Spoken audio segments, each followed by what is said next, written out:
कर्तृत्ववान प्रतिभा संपन्न मुख्यमंत्री श्री देवेंद्रजी फडणवीस साहेब आजच्या सांगता सभेला संबोधित करतील।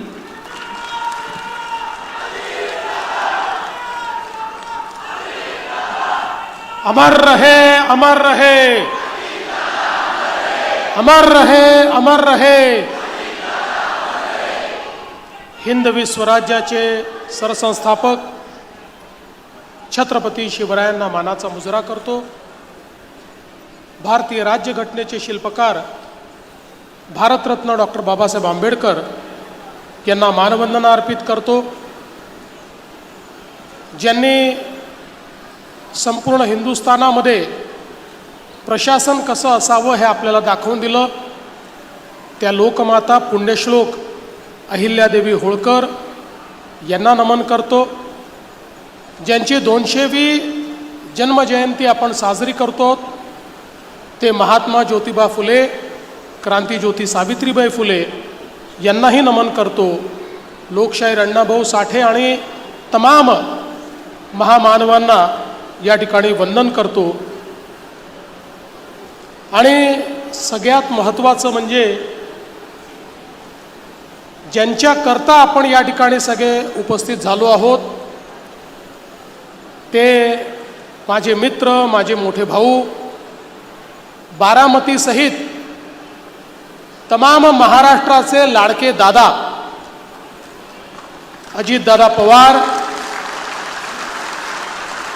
यांच्या पावन स्मृतीला अभिवादन करत आज ज्यांच्याकरता आपण सगळे एकत्रित झालो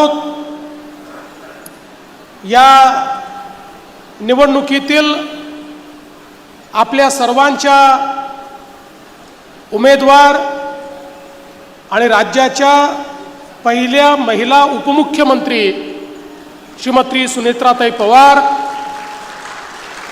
आदरणीय रामदास आठवलेजी, छगन भुजबळजी, सुनील तटकरेजी, प्रफुल्ल पटेलजी, हसन मुश्रीफजी, दिलीपराव वळसे पाटील, उदय सामंतजी, दत्तामामा भरणेजी, धनंजय मुंडेजी, मकरंद पाटीलजी, रामराव वडकुतेजी, बाबासाहेब पाटीलजी, इंद्रनील नाईकजी, संजय बनसोडेजी, राहुल कुलजी, हर्षवर्धन पाटीलजी, सुबोध मोहितेजी, बाळासाहेब गावडेजी, वीर धवल जगदाळेजी, वासुदेव नाना काळे, सचिन सातव, परशुरामजी वाडेकर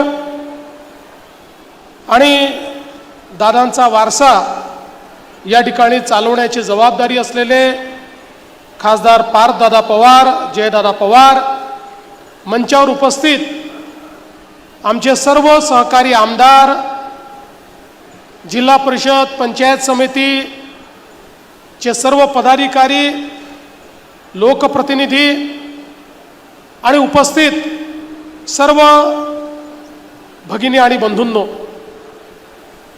खरं म्हणजे सर्वात पहिल्यांदा मी विविध पक्षांचे आभार मानेन की या सर्व पक्षांनी हा निर्णय केला की अजितदादांच्या पश्चात ही निवडणूक होते आणि महाराष्ट्राच्या संस्कृतीमध्ये आपण अनेक वेळा हे बघितलेलं आहे की अशा प्रकारचे ज्येष्ठ नेते, मोठे नेते हे आपल्यातनं निघून गेल्यानंतर होणारी पोटनिवडणूक ही साधारणपणे आपण बिनविरोध त्या ठिकाणी करतो। आणि म्हणूनच मी शरद पवार साहेबांचे देखील आभार मानतो। कालही त्यांनी मला फोन केला आणि सांगितलं तुम्ही बारामतीला चाललात, आमचं पूर्ण समर्थन हे सुनेत्राताईंना आहे। ज्यावेळी या ठिकाणी वेगवेगळे फॉर्म पडले होते त्यावेळी काँग्रेसच्या प्रदेश अध्यक्षांना धनंजय मुंडेजींनी माझा फोन लावून दिला। त्यांना मी विनंती केली की महाराष्ट्राच्या संस्कृतीला साजेसं आपण या ठिकाणी काम करावं आणि माझ्यासहित अनेक लोकांनी विनंती केल्यानंतर काँग्रेस पक्षाने देखील हा निर्णय घेतला की आपण उमेदवार उभा करणार नाही, आणि म्हणून आज या ठिकाणी सर्वांनी ज्या उमेदवाराला समर्थन दिलेलं आहे अशा प्रकारच्या उमेदवार आमच्या सुनेत्रा वहिनी पवार या ठिकाणी आहेत, आणि म्हणून या सर्वांचं मी अतिशय मनापासून आभार मानतो. खरं तर या सभेकरता किंवा बारामतीमध्ये सभा घेण्याकरता माझ्यासहित या मंचावरचं कोणीही आलं नसतं तरी देखील तुम्ही रेकॉर्ड मतांनी वहिनींना निवडून दिलं असतं. पण आमच्याकरता ही निवडणूक नाही आहे. आमच्याकरता दादांच्या स्मृतीचा यज्ञ सुरू आहे, आणि या यज्ञामध्ये आपली आहुती जर टाकली नाही तर आम्हाला जन्मभर हे वाटलं असतं की काहीतरी राहून गेलं आहे. कारण आपल्याला कल्पना आहे यज्ञामध्ये जर आहुती टाकली नाही तरी यज्ञ होतो, पण आपल्या मनाला रुखरुख राहते की आपण ती आहुती टाकू शकलो नाही, आणि म्हणून ती आहुती टाकण्याकरता, दादांच्या स्मृती जपण्याकरता, त्या स्मृतीला उजाळा देण्याकरता, त्या स्मृतींना वंदना देण्याकरता खरं म्हणजे या ठिकाणी आम्ही आलो आहोत. आणि माझी बारामतीच्या सगळ्या मतदारांनाही विनंती आहे, आपल्यापैकी प्रत्येकाला माहिती आहे की वहिनी निवडून येणार आहेत, पण माहिती असल्यामुळे जर आपण या ठिकाणी मतदानाला जाऊन आपली मतदान रूपी आहुती ही दादांच्या स्मृतीला दिली नाही तर आपण करंटे ठरू. आणि म्हणून जसं रणरणत्या उन्हामध्ये आपण सगळे लोक या ठिकाणी या सांगता सभेकरता उपस्थित झालात, हीच अपेक्षा आहे बारामतीतला एक एक व्यक्ती, माता भगिनी, युवा बंधू सगळे या ठिकाणी 23 तारखेला मतदानाला जातील. आणि आजपर्यंत बारामतीमध्ये महाराष्ट्रातले रेकॉर्ड हे दादा करत होते, दादांच्या पश्चात वहिनींचा रेकॉर्ड हा आता बारामतीकरांना या ठिकाणी करून दाखवायचा आहे, आणि म्हणून ही निवडणूक अत्यंत महत्त्वाची आहे. खरं म्हणजे दादांच्या पश्चात अतिशय दुःखात असताना देखील आपलं दुःख बाजूला ठेवून वहिनींनी पक्षाची आणि शासनाची धुरा सांभाळली. हे कठीण काम होतं, पण आपल्या समोर जे आदर्श आहेत त्या आदर्शांनी आपल्याला हे शिकवलं आहे की स्वतःचं दुःख महत्त्वाचं नसतं तर जनतेचा विश्वास हा अधिक महत्त्वाचा असतो. जनतेच्या प्रती आपलं कर्तव्य हे अधिक महत्त्वाचं असतं, आणि म्हणून त्या कर्तव्याच्या भावनेनं आपलं सर्व दुःख बाजूला ठेवलं आणि वहिनींनी ही धुरा या ठिकाणी स्वीकारली. अनेक लोकांना असं वाटत होतं की वहिनींनी हे कार्य हातामध्ये घेतलंय. वहिनींचा राजकीय अनुभव हा अलीकडच्या काळातला आहे. त्या खासदार झाल्यापासनं सक्रिय राजकीय क्षेत्रात त्या आल्या आहेत, त्यामुळे ही जबाबदारी त्या सांभाळू शकतील की नाही. पण इतके वर्ष सामाजिक क्षेत्रात, आर्थिक क्षेत्रात, आणि आपल्याला कल्पना आहे की शिक्षणाच्या क्षेत्रात वहिनींनी कार्य केलं. दादांची साथ वहिनींनी दिली, दादांच्या पाठीशी त्या उभ्या राहिल्या. त्यामुळे राजकारण देखील अतिशय जवळून त्यांनी बघितलं. नव्हे तर त्या ठिकाणी राजकारणामध्ये मागून ज्या गोष्टी कराव्या लागतात त्या सातत्याने या बारामतीमध्ये सांभाळण्याचं काम या वहिनी करत होत्या. आणि मी तुम्हाला दाव्याने सांगतो, गेल्या 2-2.5 महिन्यांमध्ये ज्या प्रकारचं कार्य वहिनींचं मी बघितलं, मला देखील राजकारणामध्ये लोकप्रतिनिधी म्हणून 35 वर्ष झाली आहेत.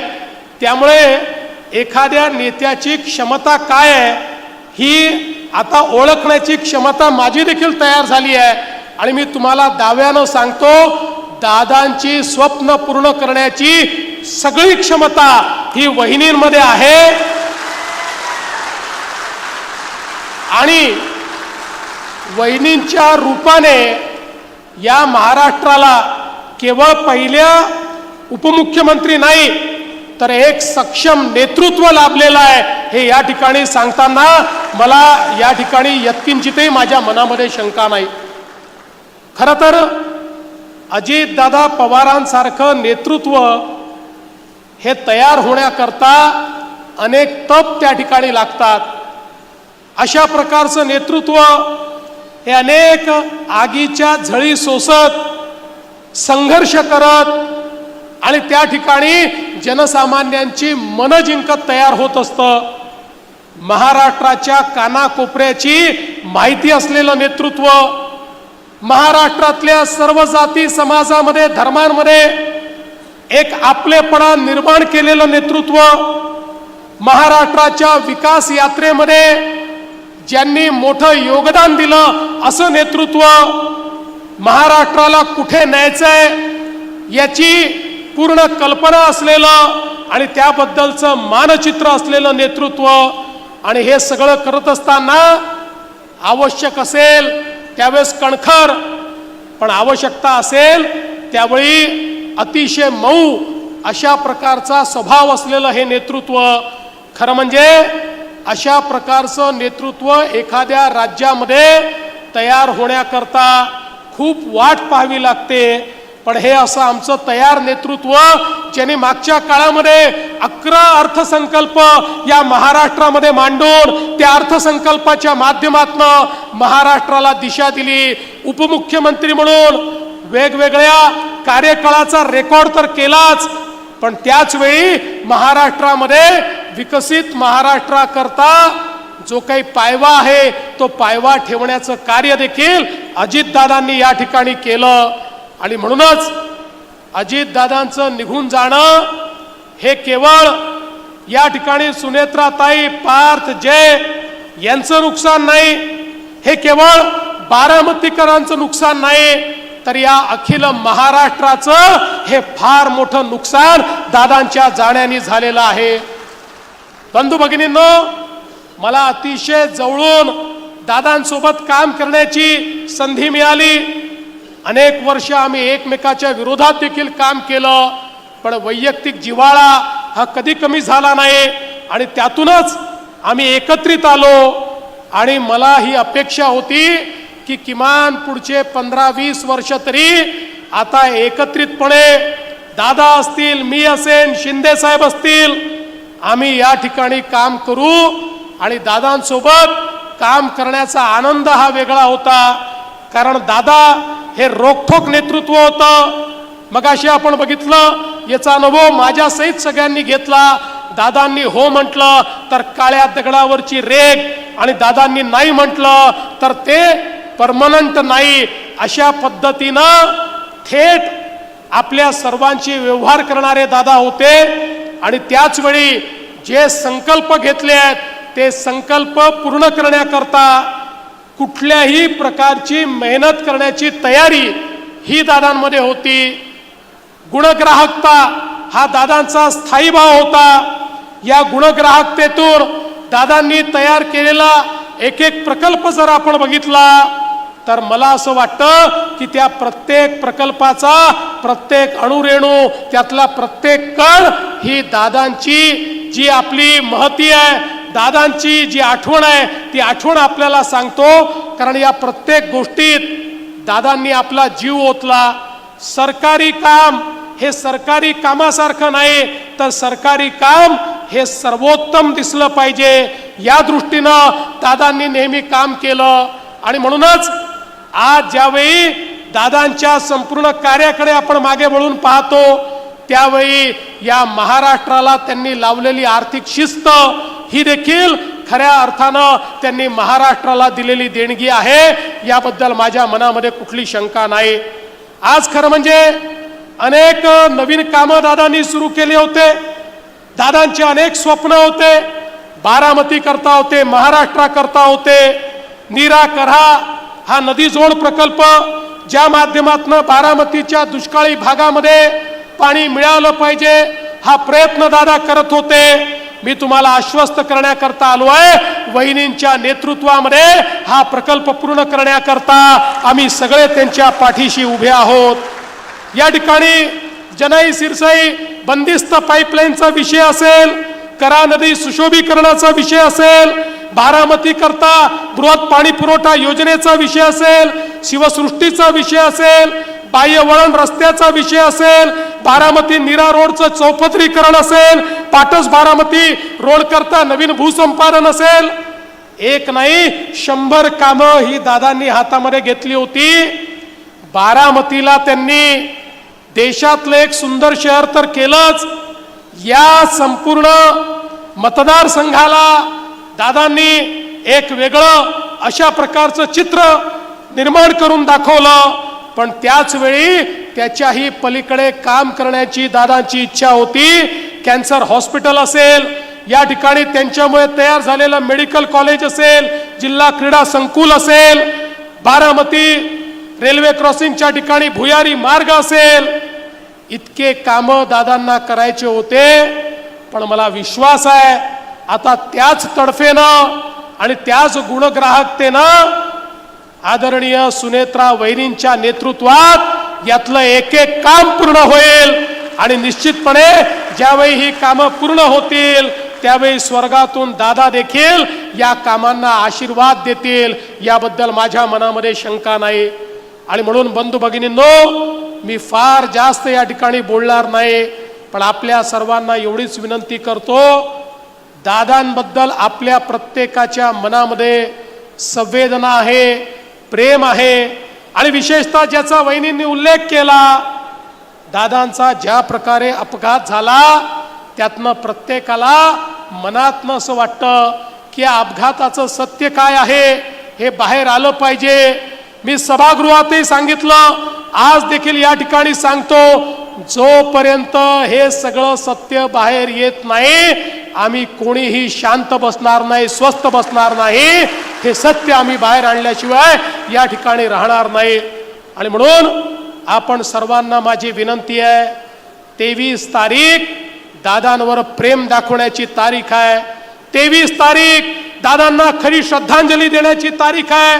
23 तारीख दादांच्या प्रती आपल्या मनातली भावना व्यक्त करण्याची तारीख आहे. आणि या सगळ्या गोष्टी आपल्याला जर करायच्या असतील तर मतदान रूपी आशीर्वाद हा वहिनींना आणि मतदान रूपी आपली आदरांजली दादांना देण्याची संधी तुम्हाला लाभलेली आहे. आम्ही तर काही बारामतीचे मतदार नाही आहोत, आम्हाला ही संधी नाही आहे, पण तुम्हाला प्रत्येकाला ही संधी आहे. त्यामुळे रेकॉर्ड मतदान झालं पाहिजे. मला याची कल्पना आहे, समोर काही लोक जे उभे आहेत त्यांचा कुठला वजूद नाही आहे, ते सगळी मंडळी, मी त्यांच्यावर कुठली टीका करणार नाही. प्रसिद्धीच्या हव्यासापोटी लोक अशा निवडणुकांमध्ये उभे राहतात. पण माझी तुम्हाला विनंती आहे की यावेळचा जो विजय आहे हा विजय संपूर्ण भारतामध्ये गाजला पाहिजे, ही विनंती आपल्या सर्वांना करतो. आणि पुन्हा एकदा दादांच्या पावन स्मृतीला या ठिकाणी अभिवादन करून मी माझं बोलणं संपवतो. धन्यवाद. जय हिंद, जय महाराष्ट्र. धन्यवाद आदरणीय फडणवीस साहेब. महाराष्ट्रातील आजवरचे अनेक रेकॉर्ड दादांच्या नावावर नोंदले जायचे, परंतु